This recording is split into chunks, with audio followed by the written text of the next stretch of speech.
The following podcast may contain spoilers.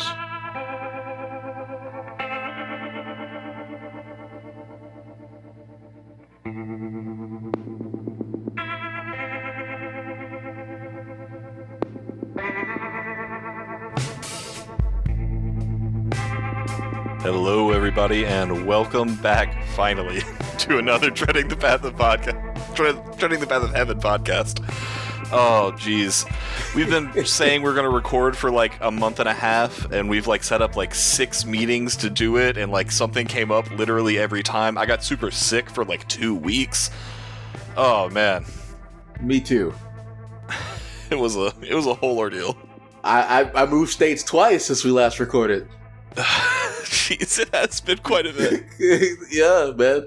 But we are excited to be back in the saddle again. We are here talking about a book that is, I think, kind of very special to the podcast because both the editor and the author, I think, are very special to both of us. We are talking about Deathblade's translation of Ergen's work, Beyond the Timescape. It's so good. I've been trying to record this episode. And I have been taking forever to be ready to record this episode, but I'm finally about halfway through the book, and holy shit, is it got some amazing stuff in it. It's really good. It's really quality. Please read it. Like, we're gonna cover. Are we gonna touch on these spoilers? This isn't really a Knights episode, so probably not gonna touch on spoilers yet. I think honestly, we should talk at for the first half. Like, we should get like 30 minutes where we only talk about like the first like half of the book, like chapters 100 to 200 maybe, and then like go a little bit spoilery after that point. And even if we have to talk about stuff that I haven't read yet, I'm okay with that, because it's like the journey here is so good, I don't care. I need to take a second, right? And I need to check where I last stopped, because I am pretty up to date. Okay, that's where I'm at. I have to point out, Deathblade translates so fast. He translates so fast. Oh, well, I think he's just one of those actually responsible people that like does his work ahead of time and has like a hopper of chapters ready to go. Like this is one of the few books that I'm paying for. I paid for extra chapters. Then I caught up, right? I was fully caught up, and then I took like a week break, and there's just hundreds of 100 more chapters got added. He's insane. He's a freaking machine. And not only is he insane, the quality of his translations are insane.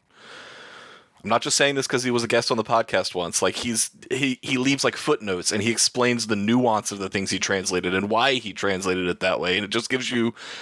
I feel like I've learned more about Chinese sayings and the way they write stuff because I understand how he's changing it to make it more palatable to us. The fact that all of his notes are like, he has links, pictures, you can picture stuff. He questions. I love the little notes where they introduce a character, and then towards the end you're gonna get, what did Madame Deathblade think of this name? What does it, if she met this name, what vibe do you get from it? I love it. It's so good. Oh yeah, no, this evokes the feeling of a man standing in the sky looking below on a field of countless followers. It's like, goddamn, that's sick.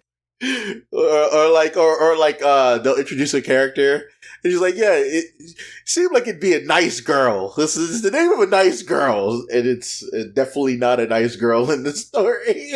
No, Madame Deathblade's like respect/shade has been entertaining or informative basically every time. So again, like I'm gonna probably mention it a bunch of times throughout this, but Deathblade's translation has just raised what is already a very good novel to another level. But rather than talking about stuff outside the novel, let's get into what this book is actually about. We've talked about Meng Hao. We've briefly talked about some of the other characters. We've mentioned Bai Xiaochun in passing. Ergen definitely has like a style that he wants for his protagonist. He's got like this scholarly type that's like falls into the right lucky situations and becomes like insanely powerful and scheming and all these sorts of things. But I feel like this one kind of breaks the mold a little bit, in that the other ones, they started out as, kind of naive and grew into being wily foxes that could out-scheme everyone around them. And I feel like Zhu Qing, like, he's already well into his becoming a wily fox when we meet him. Dude, I can't even call him a wily fox. The man's a spider, bro. No, that's no. He's a spider, and that really, as someone who's super far, that doesn't really go away. The man, he definitely becomes like definitely grows more into people. I love that. He's definitely a character that is very much pragmatic, very much efficient, but like he's one of those people who if he falls in love with the idea of somebody, and they've done right by him, he does extremely right.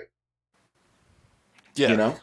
Well, I think the book put it like, you know, he's only spent his entire life trying to survive, and that like it's always been his only goal. So anyone who shows him kindness or provides him with warmth or protection, they become like very close and tied to his heart. And I love that about him. But that's what I think is fascinating about this character. All of his other characters were people that were humans that then grew to become merciless and cruel. And Zhu Qing's arc has kind of been the opposite so far, at least where I'm at, where it's about a cold, savage, murderous person who's like slowly over time learning to be human again. Oh yeah, I definitely, for the first 200 chapters, that's definitely the character for sure. Yeah, I'm starting to get past that, and now there's starting to be some different, more interesting plot threads that are happening now. I mean, he has such a rich personality because he has such a rich history, because the passage of time and the relationships with characters. Like, I feel like Ergen wrote probably like 15 main characters in this story. And you're going to continue to meet these characters that are main characters. And the way the story's being written, yeah, we're getting a certain perspective. But I'm telling you right now, what you're getting, there's like easily 20 or 30 different cultivation like storylines happening outside of the main character, and the main character's interacting with it. Yeah, he's just tangentially around watching all these other people also become strong, and like everyone's got their own methods to become strong, and everyone's constantly pursuing them all the time. And it feels great because like we're watching our main character Zhu Qing become strong, but like we're also getting to watch the captain's cultivation, and we're getting to watch like so okay, you've met the captain. Oh yeah, no, I'm well into the captain era. Do you know the captain's name?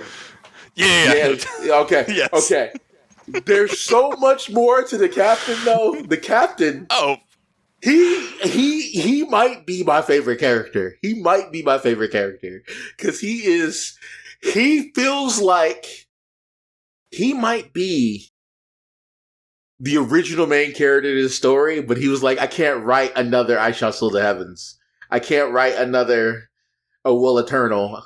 It feels exactly that way. I absolutely agree. Especially to the point where he has like, if you're looking at like a Japanese isekai or like any story like that, where you've got the main character who's constantly going up against problems and just like grumbling about them constantly internally and being like, oh, why can't I be the fucking pretty boy who gets all the girls without trying? Why can't I do all these things? Like that's the captain. Yeah. We gotta tell the editor to edit that out because we cannot spoil that weird name.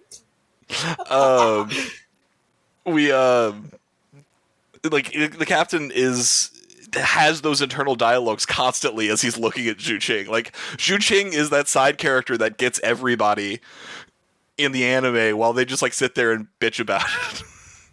100%. He honestly, yeah. He's got some Sasuke-isms to him for sure. For sure, he got some classic pretty boy, but you know, edgy Avenger head ass. He is. He's pretty like, I don't know. But he's not. So let's go back to the start of the story and kind of talk about who Zhu Qing is when we meet him. This book literally starts with him in a almost Resident Evil like apocalyptic survival thing where like the he's surviving the transition of a place becoming a forbidden ground. Yep. And I guess we should talk about that a little bit.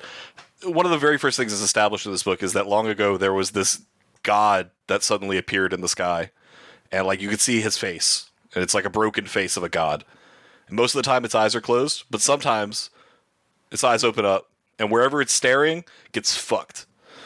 It's like his eyes are like pure fucking radiation, basically, is the way that I've been kind of thinking about it. Yeah. That's how I interpreted it. It's like this like cultivation. I don't know if you guys ever heard of like the Ukrainian video game called Stalker, right? About people who go into the zone to find supernatural things or whatever, and sometimes it's hard to get out.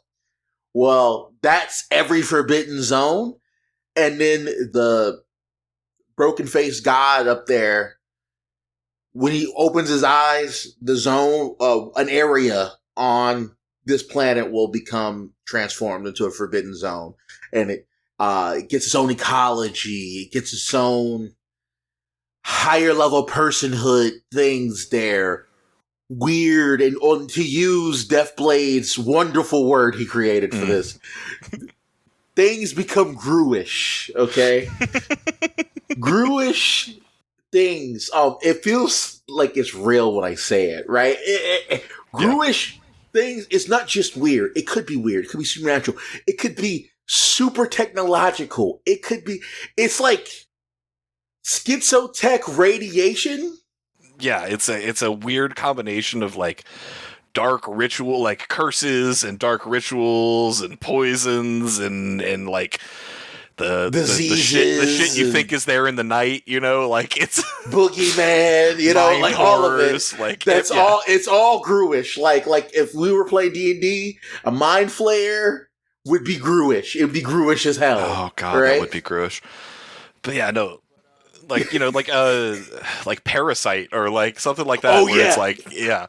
That would be gruish as hell, for real. That would fall in that range, but also the superpower, like superheroes, like X-Men would be, you were in a forbidden zone and it changed you, but it didn't corrupt you fully, and the powers you gain would be gruish, or the ability to use these strange gruish things.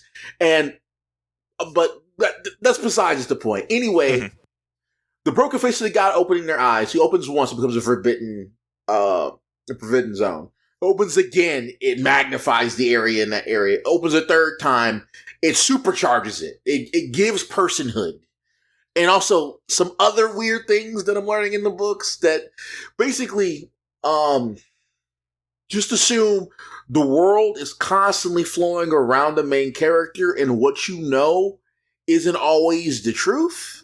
Yeah, no, I do love that there's kind of an unreliable narrator aspect to this book, where like Zhu won't give away everything he knows, and the book will like there is history that the characters are aware of that the readers are not.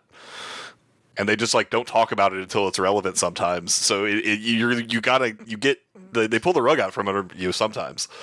Let me let people know, and never assume things is gonna make an ass out of you and me, because before you meet the main character, this main character has already lived a novel's worth of crap before you meet him in this gruish forbidden zone where he's fighting for his life. He had already survived some nonsense. And sometimes you get just a hint, just like a taste of what this character has gone through. And the story loves to, when it gives you a hint of the history of this MC and why he is the way, and they're still dropping hints where I'm at 800 chapters in. I mean, they dropped a thing in like the first, I want to say like 5 chapters that's like foreshadowing something that gets revealed 300 chapters later. Yeah. Like, the storytelling is so unique, and the traits that make each person who they are, their style of moving, and the style of, let's continue, because I was about to start talking about Master 7 for a second. I'm not going to do that. Yeah, no, we got to get there. But yeah, seriously.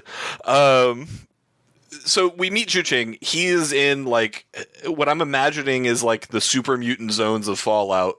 So accurate. Like hiding in shadows, like being like, oh, okay, there's things patrolling. I guess I'm just going to be in this burrow for the next 36 hours and not move a muscle until they move away, and then I'll go find something to eat. Like, just like horrors that he's living through. And so he goes and he finds, like, he's staying in the city because he knows where something is and he wants to go, like, collect it, if I remember right. Yeah, this was like every area. There's like a governor's. I'm not gonna say mansion, but like an abode, right? Where the rich people who had soldiers and leadership were when the eyes open, and all they're dead or they're zombies or they've been turned, right? Yeah. Keep in mind, being here, unless you can get stuff that can remove the toxin of existing in this area. Yeah, they call it mutagen throughout the book. The mutagen, the mutagen, if you can't remove the mutagen, you will turn and become a monster, or you will die, or you will explode, or whatever, right? Mutagen used to not exist. Yeah, the basic level of cultivation in this world is just have a technique that can prevent you from dying to mutagen long enough for you to get strong enough to actually deal with it. Like, I love this house. Like, I love the explanation of the cultivation back then, and it changes as it moves forward, right? But like back then, it's like, yeah, you just got to find a way to focus it to a curse mark, right? Mm-hmm. And then if you're lucky enough, you'll find some medicine or a training technique that can expunge this mutagen curse mark from your body before it like metastasizes and kills you and you explode into 1,000 pieces or become a horrible monster or degenerate into whatever. Or, I mean, hey, you might survive to old age, like 35 or 40. Ooh, yeah. No, seriously, it immediately projects this, like, legitimately like a Mad Max or Fallout style apocalyptic world from the get-go. And like that is such a very different premise than any of Ergen's other books that it's immediately entrancing. But so he goes and finds like an MC item in this governor's mansion. Since it happens in like the first chapter, it's like this violet crystal, and he discovers upon experimenting with it that unlike everyone else that's at his level, he has the ability to like purify out the mutagen that's building up in his system using this crystal. And like obviously, if you've been paying attention to us, you can obviously understand why that would be a huge deal in this world. Because I mean, like you got to realize a lot of people don't get even the cultivation is kind of common, like basic key condensation, but even cultivating a little bit, which you need to even be able to survive in this hellhole, but cultivating requires you letting the energy of the laws and the energy of the area you're in into your body. And doing that's kind of a bad idea because it's filled with mutagen. But you need it, right? So yeah. Well, it's like if you've read like the Robert Jordan the Wheel of Time books, like it's like the male half of Sidar or whatever, like the corruption power. Like it's like if you want to do anything meaningful in this world, you have to also become corrupted and like slowly go insane or die. So it's it becomes a huge boon for him just being able to do anything without like to go wherever he wants, to go into these areas that are super high risk just to exist for these other people. He can not only exist there, he can like find the hidden opportunities there and search for dangerous things. And he does like to search for dangerous things because one of the things we immediately learn about Zhucheng is that he is willing to murder people. Oh yeah. Oh yeah. Oh yeah. It's not even like normal murder. He is as vicious as the world requires him to be. There's none of this second chances. There's none of this slight me. There's none of this waiting and biding your time. It's a quick, fast, in a hurry, ruin this person's life, inflict as much pain as possible because I cannot risk living in a world where someone can threaten me like that. Yeah, no, if anyone can threaten me, I cannot give them a second chance because people who give second chances all died out in this world thousands of years ago. you know, mercy is only a trait for the very rich and very powerful, and he is very neither of those. And like honestly, when you're reading this, you're at first you're like, is this even a cultivation novel at first? Because it's almost a survival horror for a lot of it. Like a lot of the situations he puts himself in, like he lives in a scavenger base camp for a while in the book. Dude, I have to like you. There are chances that you would go into any random forbidden zone. You need to go because that's where you're going to get money. That's where you're going to get resources. You need these resources, one, so you can buy stuff to purge the mutagen from your body, and two, you need to eat. You need money. All right? Where he's at, the economy's messed up. And you need a certain minimum amount of money to even make it into a garbage city that has walls and protection from the monsters and food. Yeah, it's a slight step up from wandering the wasteland with no shelter. Very basic step up.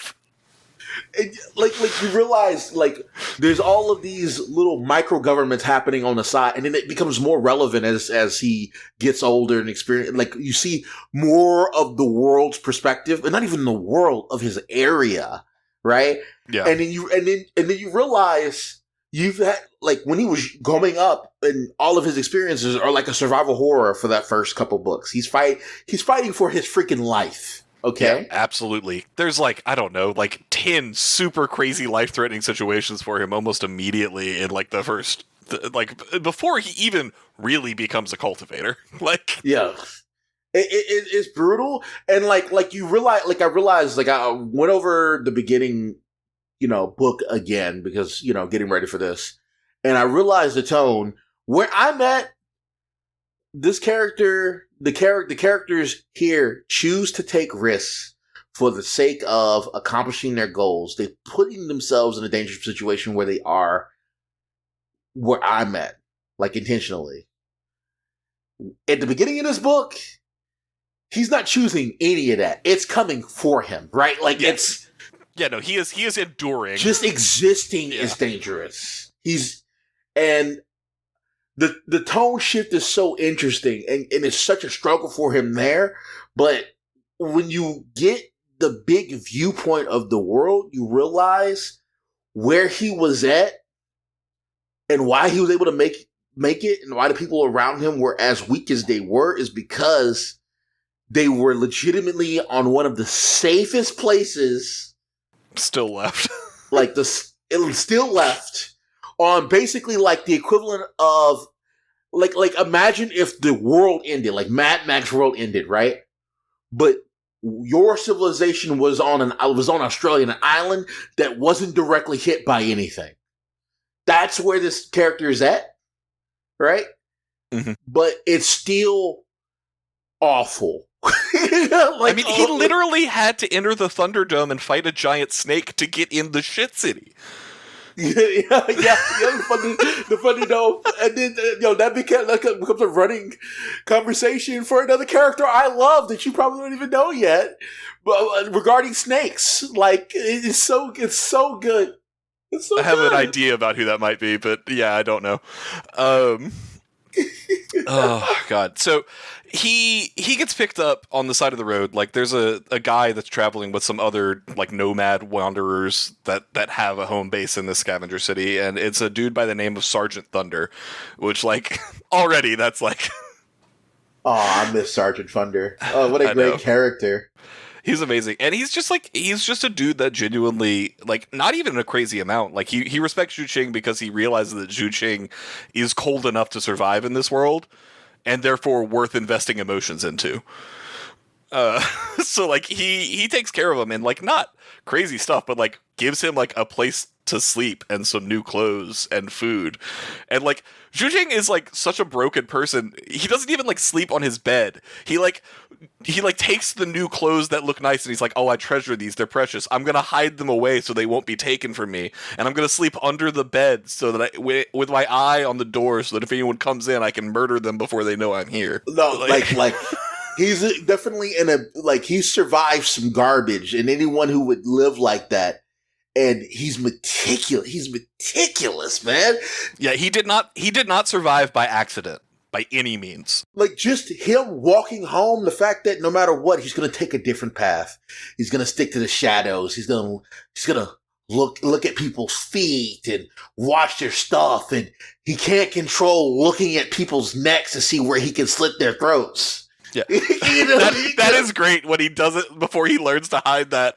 Like him meeting Zhang San in the boatyard, where like he walks in and the captain's leading him there, and he's just like, "Hey, little brother, how's it going? You want this cool piece for a Dharma skiff? We're cool, right?" And the captain's like, "Yo, why are you so nice? It took me forever to get you to be nice." He's like, "That kid was staring at my throat that entire conversation." Yo, by the way, that guy, I love him too. He don't really he doesn't know what he cultivates. He cultivates relationships. That guy can see Mount Tai. He can see Mount Tai. That dude has eyes. No matter what, and the captain. He looked at the captain. Is like, you investment. He looked at the main character. You investment. Yo, he just makes the moves, bro.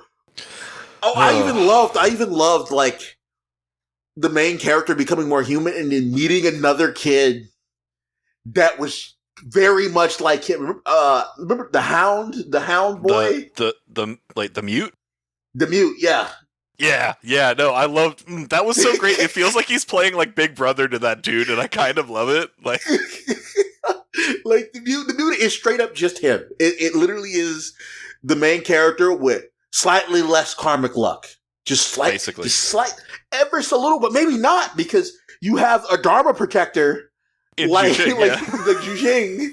That's a pretty good Dharma protector, Unfortunately, you're not a Sib, but, continuing from the scavenger area, I'm not trying to spoil anything with Sergeant Thunder. They go out on adventures. He tries to get enough of a basis to become a true cultivator in the first part, and so he's doing various things. One of the most notable people he meets is Grandmaster Bai. I know, right? These are all nostalgic, heartwarming characters for you now to hear about. I get it. Man. And Grandmaster Bai is, I think, really what qualifies this to be an Urgen novel, because you can't have an Urgen main character that doesn't have a deep understanding of plants and vegetation. Yeah, that's true. Why is that? Like, why is it? Is he just a botanist or something? He must be. Dude. And then he must have gotten really into boats one year too, and then he got really into like astrology right after that. Like, that's got to be it, right? I mean, it would explain a lot. But yeah, he gives our main character kind of this like basic. He's like he teaches the main character and really like guides him in a lot of principles, and like you learn a lot about Zhucheng. Like, he doesn't show up and like start asking the Grandmaster to start immediately like teaching him. He's not angry or arrogant like that. Like, he shows up, he brings for what him is a fairly extravagant gift to bring like either a rare plant or like some medicinal pill he's found or bought or something that he can offer to the teacher, and like sits outside the tent and just listens until eventually he started like being able to ask and answer questions better than the guys, the actual disciples, at which point he got invited into the tent. But it was this like very like the respect he showed and like the true appreciation of the knowledge was what really got him into Grandmaster Bai's heart. And like it's like he doesn't trust people at all. He doesn't trust anyone. It's so hard for him to feel safe with anyone. So when he finds those people that actually do give him pockets of humanity, they become so meaningful and so deep almost instantaneously. Definitely like appreciated, like the focus on like being willing to learn, being the driving force, the fact that one, he's a good kid. Mm-hmm. He's like at his core, he's a good kid.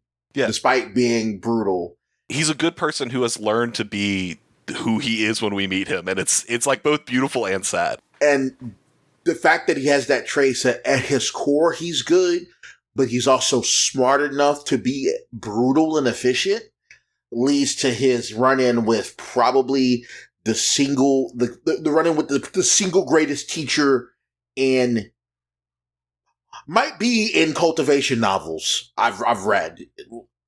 Master Seventh, okay?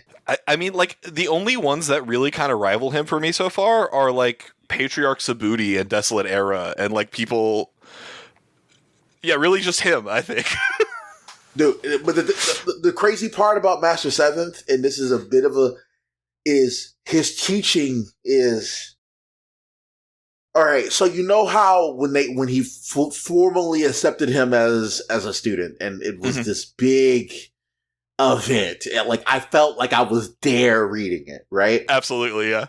Going through that path, you realize that just like all of his students, Master Seven hides what he can do so deeply, and so many plans within plans, lies within lies, obstruction within obstruction. It literally... He is... It should be Master Seven's Gambit, not Xanatos' Gambit, okay? We should rename the trope. Because the Gambit is so long-reaching, so far-reaching, okay? It's hard to... It's smart. It's like in Reverend Insanity, I fell in love with smart people being smart and manipulating, and also, like, leveraging things. Mm-hmm. And that is...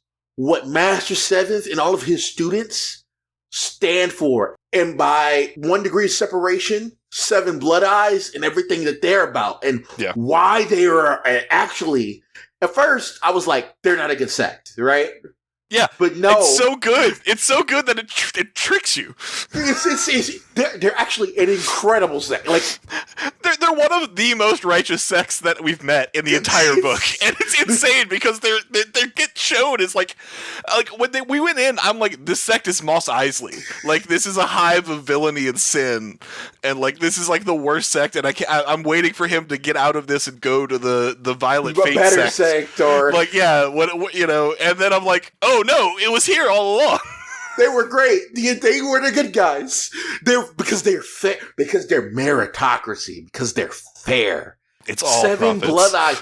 It is brutal, right? Because the world is brutal, right? But they're actually super protecting everybody. And 2, they're fair, right? Because money in 7 Blood Eyes is the most fair tool of judgment. Yeah. It is, and you realize that in other sects and in other species, other races, and godchilds and stuff, shit is brutal. They are... 7 Blood Eyes might be a libertarian, like, wet dream, okay? Yeah, like, actually. It's the libertarian version of a utopia, which is kind of a nightmare to normal people, but in the world of cultivation, it's actually wonderful to be a part of. Especially in this world of cultivation. If I was in this hell world, this multi-hell world that they live in, and I had to join a sect, 7 Blood Eyes would probably be it, because I get to avoid the mind control, I get to avoid the possessions. You're not one of 137 kingdoms whose only reason for existence is to be food. Oh, dude. Oh, that's so common. It's so common. Oh, yeah, we're the sect where we just raise kingdoms and then eat them and then replace them with new kingdoms. That's our sect. God. Like, or like, we're not a sect where we cultivate dream demons, and then you fight by letting your dream demon take possession of you, and you have to use like willpower to resist the demon, and if it ever fails, like no, I'm just gonna say, scary, any dude. person that cultivates a gru, I'm like, you're an idiot. You shouldn't do that. Stop. But they're so good. The gru cultivate is so good. Oh, they're insane. But like every time, I'm like, it's like making a contract with the devil. Like, it doesn't matter how good it looks, it's gonna go bad by the end. You're not wrong. But like, this is a world where you kind of everything's a contract with the devil, unless your race has an emperor still alive, or you have the dictation of an emperor to rely on. And humans have that. I don't know if they've introduced that to you, the sword sages. Yeah, actually, they've recently been introduced. Sword sages are, and guess what? There's a whole human empire still. There's a whole racial imperial war that's going on in the background throughout this whole story. That doesn't even surprise me a little bit.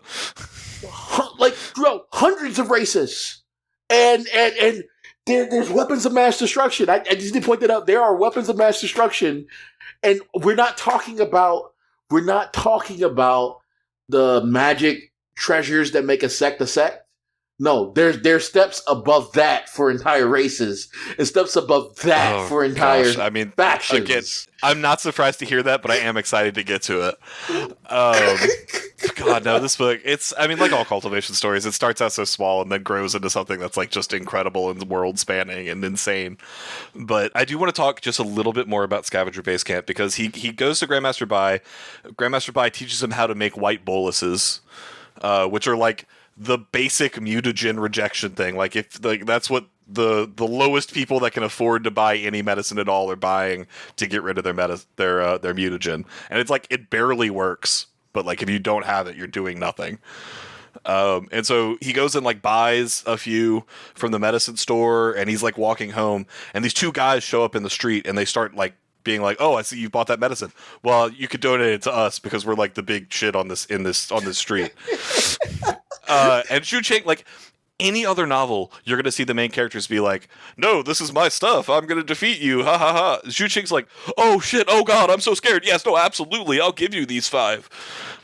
And then like walks away looking like an idiot, embarrassed. But then like the second he's not in the public view, he's in an alleyway watching the person he just gave that medicine to. And then the next day, if you were paying attention to him, you'd see him following that guy, learning where he lives, where he sleeps, who he eats with. When he's alone, how strong is he? Does he have any tools? How fast can I kill him? Will anyone know? Is he important to his group? Like real serial killer hours. Like, he knew this shit about him like 3 days later. Like, his entire existence was focused on this man threatened my life, and not even like in a serious way, in like a kind of minor thug Yakuza kind of way, like just like a dude on the street being a jerk. And like, little did he know he'd provoked the fiendish Zoo. I love that nickname given to him by Lord Master Free Spirit. I love that character too. He's Master one of my Free favorite Spirit's characters. So good, dude. God damn, and the constant misunderstanding. I'm sorry, I can't go on. I know. No, but yeah, Xu Qing murders that dude, and then like takes a snake that he found, injects the snake's venom into the dude, and the dude melts into nothingness and soaks the ground. And like, that's one of our first interactions of Xu Qing dealing with a problem. And it so sets the tone for how he faces everything moving forward, which I had to say before we got into the next thing I wanted to talk about, which was absolutely a Patriarch Golden Vajra Warrior. Golden Vajra Warrior? Dude, he was so cool and so strong in the beginning, and then he became cool and one of my favorite characters in the story, and he stays around because he sees the okay, He guys. He's one of the most interesting characters in the book. He's us. He's literally us. He knows the ancient tomes because he reads cultivation novels, guys. He reads the cultivation novels. He's so genre savvy that instead of being deleted forever and being a footnote in the path of fiendish Shu, he was like, I would rather give up my physical body and become an ally of fiendish Zhu and restart my cultivation following him because he's the main character of this world. I love he didn't even really fuck up. Like, he just had everything right. His underlings fucked with Xu Qing, and like, they pushed it too far, and by the time it got to him, he's like, he didn't realize who it was. He had never interacted with him. Like, the second he saw this dude, he's like, oh shit, that's a main character. Oh fuck, that's a main character. I'm not the main character, I'm the stepping stone. Dude, he tried so he did every time you would critique the first bad guy, right? He was like, oh, he didn't try hard enough, whatever. No, this was a guy 2 great circles above the main character, hunting him down.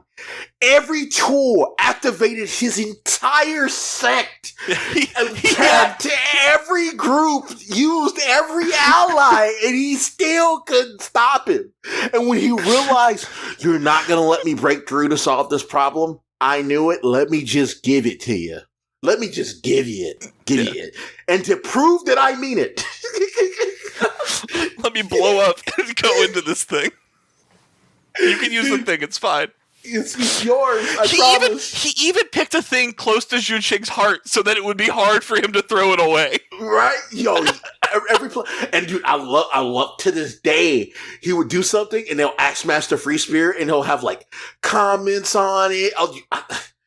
We didn't talk about the Shadow either. Yeah, the Shadow and Master Free Spirit's combination is hysterical. Them constantly vying for merits from Zhu Qing. Because Fiendish Zhu is so scary. But they also don't... They all, like Master Free Spirit is so smart.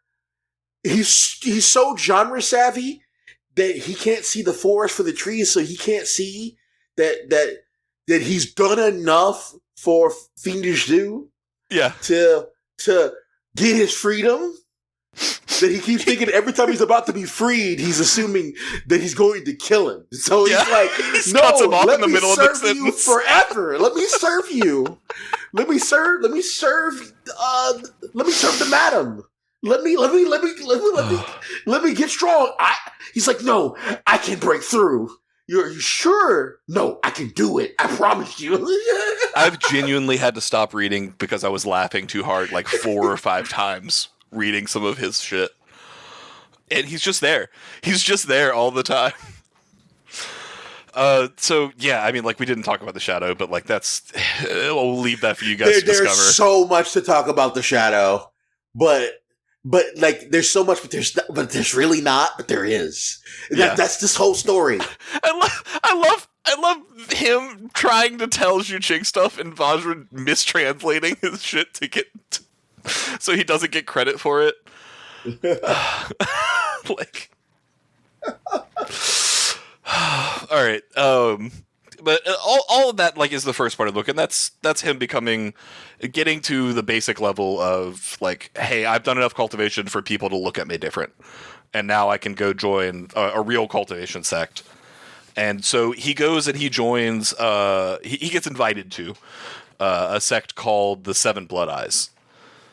Which we talked about a little bit, but it is absolutely just presented as this, like, it's just this villainous area where, like, anything is possible as long as you've got the money or the connections to cover it up, and, like, crime is almost encouraged as long as it's not fucking with the profits of powerful people.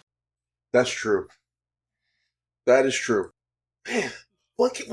I'm trying to think of what I can talk about without spoiling, because I don't want to spoil any real important plot point because it's so good.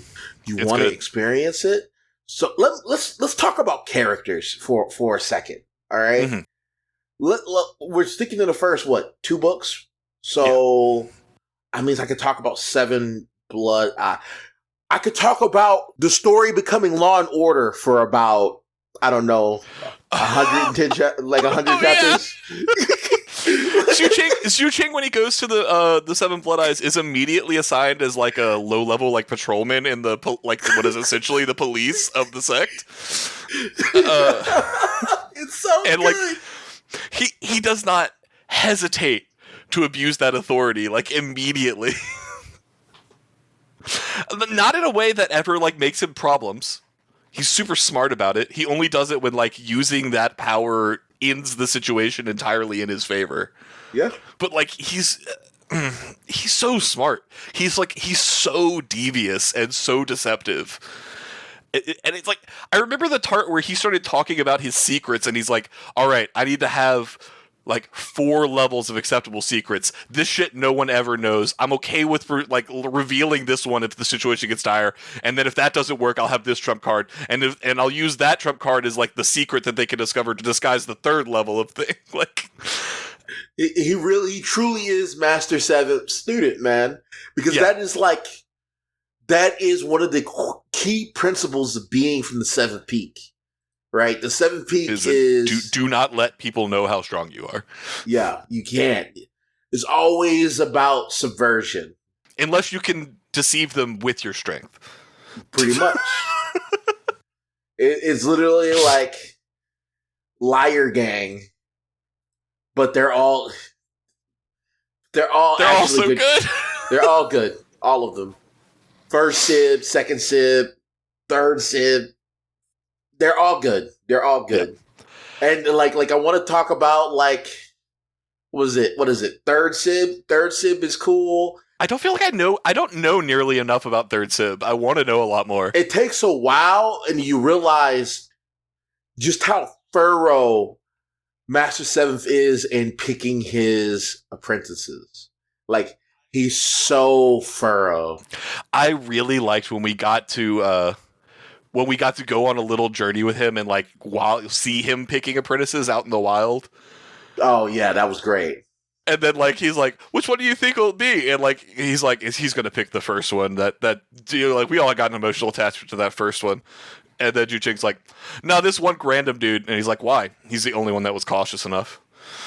That's real. That's real. That's real. I love how like the reason why when Shushing's coming up, we're like, man, I wonder why Master 7 hasn't directly reached out. But then you realize that he handed out probably thousands of those chips to see which one would rise out of the goo pot that is 7 Blood Eyes, or even make it to 7 Blood Eyes to be the one. Yeah, the whole world's a fucking goo pot. That's what's great about this series. The whole world's a goo pot. Oh, that's why every character in this is so fucking interesting. Is because like the ones that survived this have evolved either in personality or physically to become capable of surviving in this world. And it's like it makes every character interesting and unique because like you can't having something special about you is the baseline for survival in this world. Everyone that isn't is fodder for somebody else's technique or died a long time ago. And then I love how the story doesn't skip on that, even in the beginning, where like in real life, sometimes tragedies just freaking happen. Sometimes good people die. Sometimes your natural talents aren't enough. And you see the ripple effects of that, and all you can do is really just mourn, right? Like, or you see like the things you have to do to survive. Like, think about the 3 kids that joined 7 Blood Eyes at the same time as him. The 2 girls and the guy. Oh yeah. And each of their ripple effects of what they went through and the things they had to do to survive. Yo, man, that's just it's part of the game. And it only magnifies as time moves forward. As some people choose to, I am comfortable what level I am, but I want to live down here because that is going to be fine for me. I'm comfortable enough where I'm at. Or the people who try to ascend above where they should be and get hammered down. This doesn't play games. And I love it.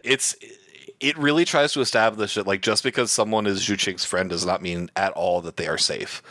Yeah. And I really like that because it's raised the stakes for the show. Like anytime someone shows up, I'm happy to see them, but I'm also a little bit afraid that like some shit's about to go down. And where I'm at, like, I had situations where like we're not even sure that Zhu Qing is even the main character or if he's even safe, because even the main character isn't safe in this story. And we've met, much like Patriarch Golden Vodor Warrior was able to spot Zhu Qing as a main character, he meets other people that are 100% main characters. Some people that actually, in a way, have like better claims to main character role than he does. Oh, yeah. Oh, 100%. Those characters are great, by the way. Yeah. There's so many good characters in the story. There's so many good bad guys. There's so many good guys. And guess what? The bad guys are actually like, this is very much good or bad is based off perspective and your race and your position in the world. It really, everyone just wants to survive, man. Like, yeah. No, at its core. And because of that, you see, from depending on the point of view, you see what's going on, and those point of views can change too. Like, brutal enemies can become allies the next day, depending on the situation. Like, it's so well done. I have to imagine that Zhu Qing's had to have bought another plank of enemies by now. That thing's had so many names written and crossed off on it. Dude, that plank is so good. So good. I love the idea of him underlining the captain, crossing out the captain, question mark on the captain, question marking the captain. Dude, I love when the captain and him are running a big game and they have to go through this thing where they take the advantage of beating each other up to try to convince. Oh no, you're gonna have to look really beat up. They always take it so far, man. Just like stabbing each other, like just venting all these frustrations and interacting with each other the way they do.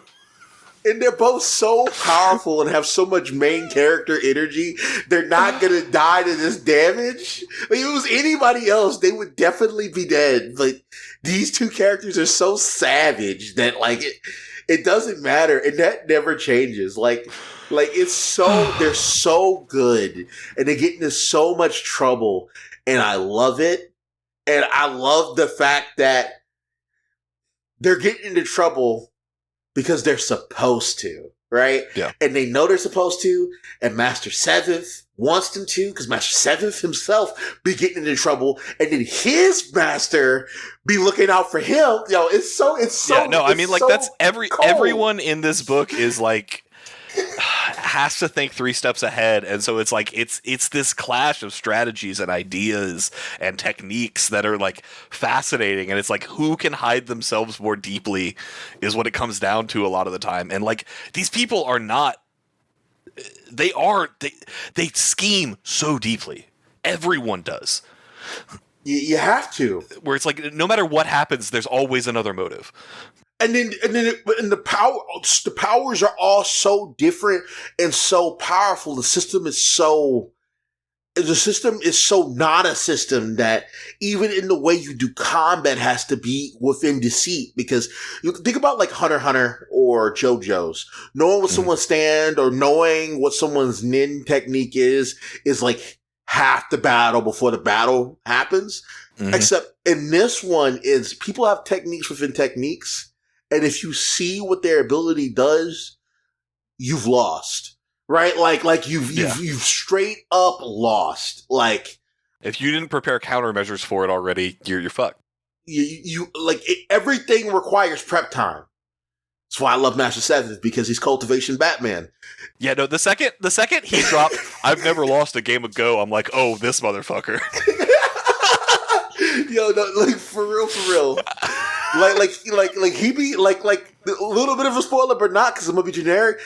He be scamming gods, bro. He be scamming personhood. Like that's a level of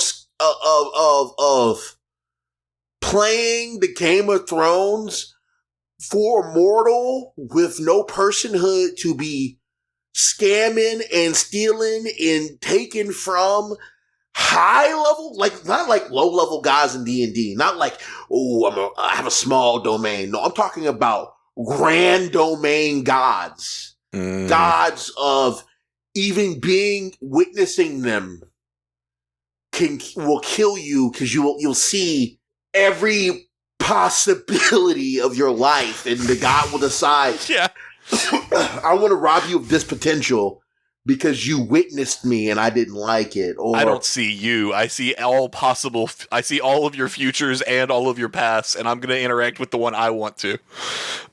Also, the supernatural mysteries in this story later become absolutely insane. So after they leave Law and Order arc, this is jumping forward. This is a jump forward for you too. There is a locked up. There's a locked up documentary arc, except it's like cultivation SCP fanfiction, like SCP story and cultivation with like cognito hazards. Like cognito hazards become a real story plot point, and you have to like figure out mysteries, and you're being given hints. Figure out mysteries as the main character is figuring out, and no one's getting all the information, but it's all hidden in the subtext as you're reading it. Because unfortunately, it is fortunate. It's all some like pseudo House of Leaves type stuff, man. It is.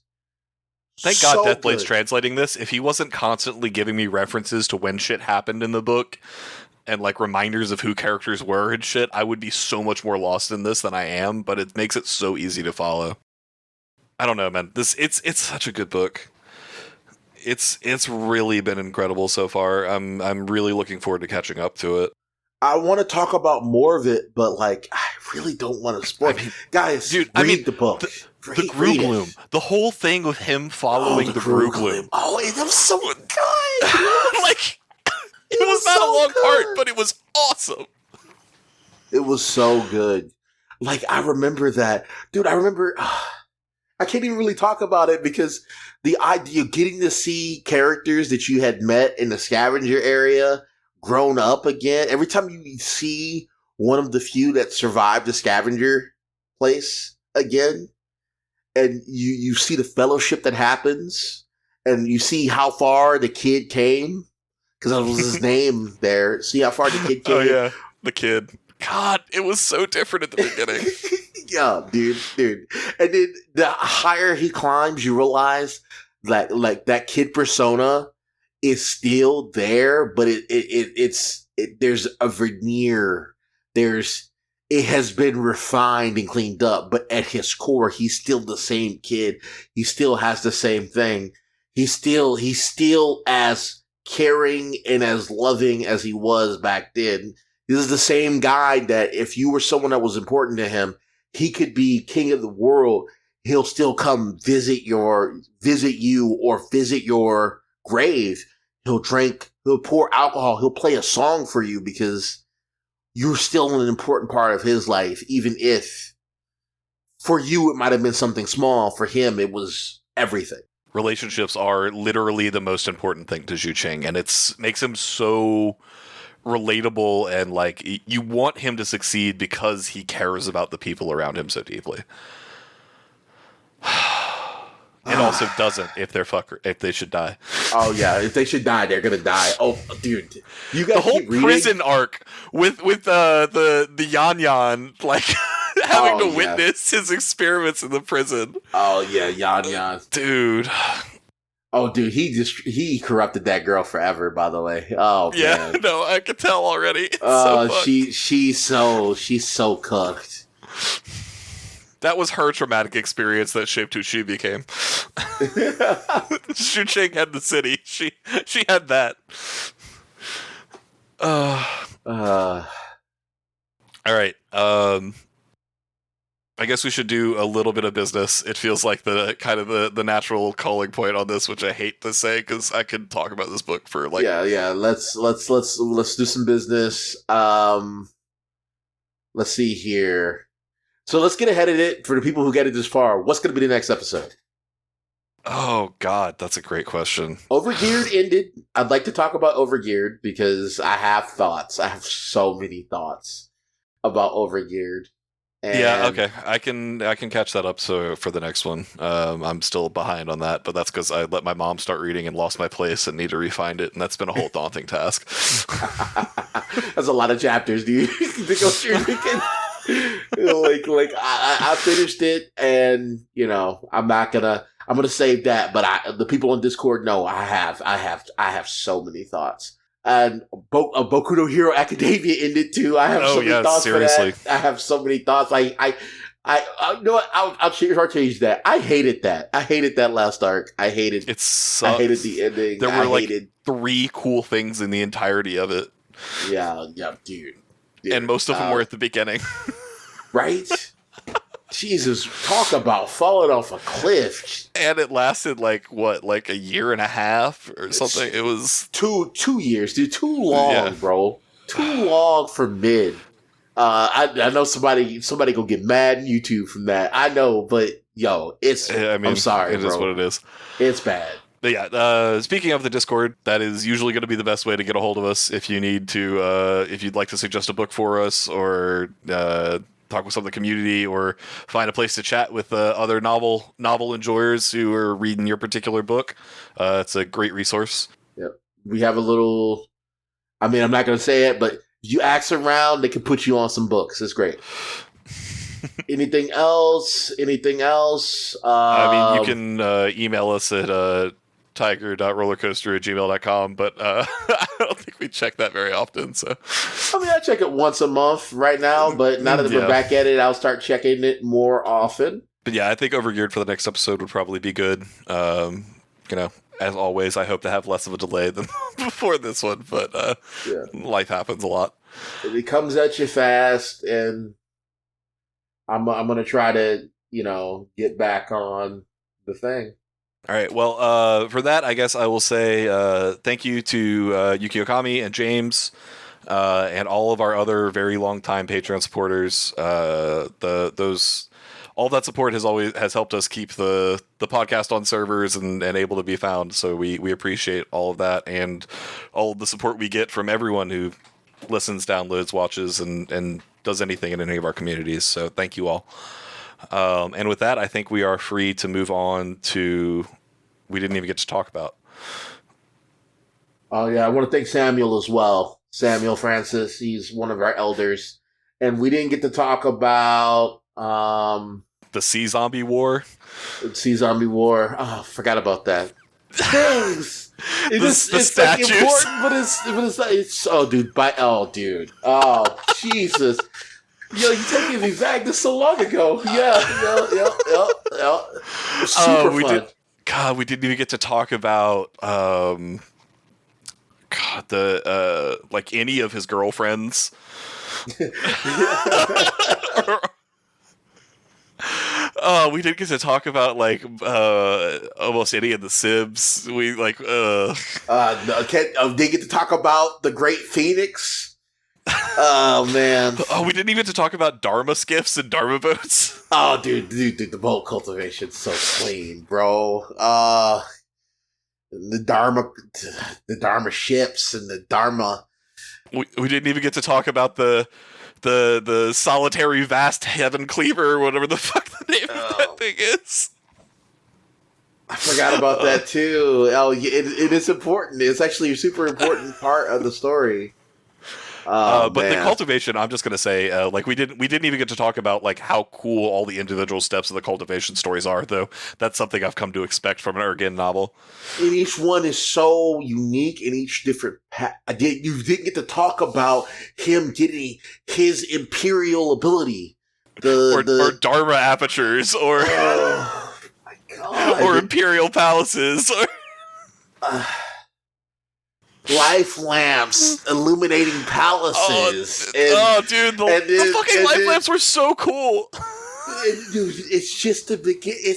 They're like, you realize, in the grand scheme of things, they're just candles illuminating a vast world that you have to get to that point, and then you realize the differences between before you would look at people.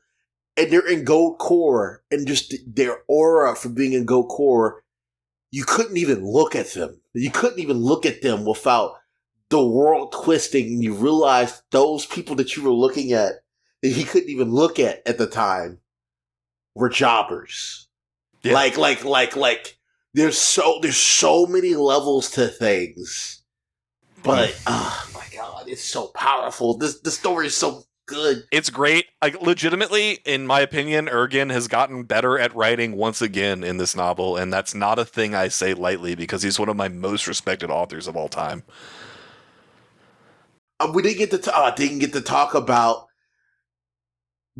the Sword Sage arc and the fact that after I read it and the events that go around with the Sword Sages, I was literally like at work, and in my mind I would do something super impressive, and I would go in my mind like the nerd I am. I have a sword in my mind because okay. Let me break this down. Okay, We didn't even get to talk about poisons, but talk about the sword. Okay, Sword Sages are very special in that they have this technique passed down from the ancient emperor that they all practice as servants of the imperial family, where they cultivate a sword and they can choose to make that sword cultivation, this technique where you slash a sword, you can choose to encase it in your palace when you progress, and you'll build up the sword. Now, there are some sword sages that have been around so long. The unique part of this technique here is the longer you cultivate or the longer you hold and charge your sword, right? That mental image of the sword, while ever drawing it, the stronger it gets. Forever. It just constantly. And there are guys that be like, oh, they got injured cultivating, or they chose not to progress, or they stayed here, or they deliberately dedicate themselves to the emperor. The idea not emperor, to humanity, protecting humanity, and they choose to lock themselves out. At the end of their life, they get frozen, holding on, charging that sword, or you get injured. And I choose not to fight. So cool. I would rather risk dying. I'd rather die than draw my sword because I want to save this use of my sword to save humanity. And you hear them, and they do that. I have a sword, and it's so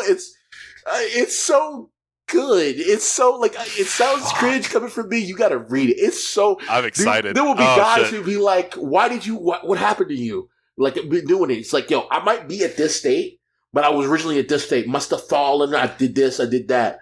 But I've been I didn't draw my sword. I've been saving this sword for 800 years. I've been saving this sword for 400 years. I've been saving this sword for 2,000 years, waiting.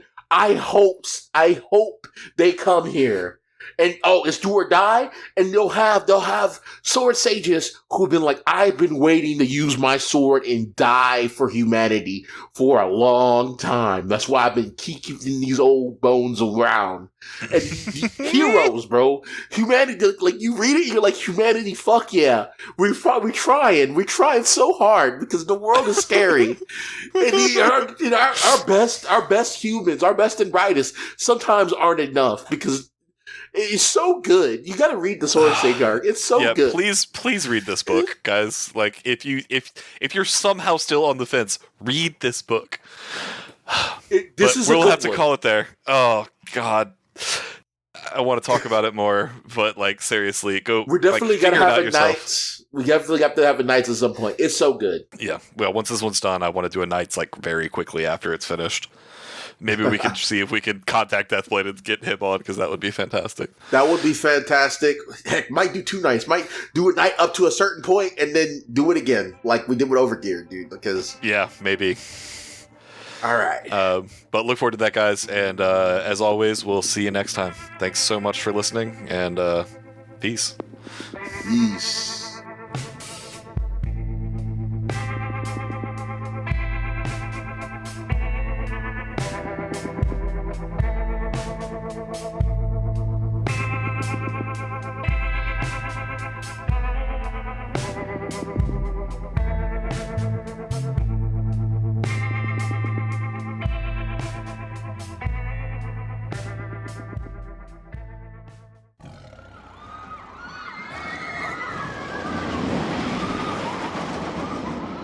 Tiger Roller Coaster Productions.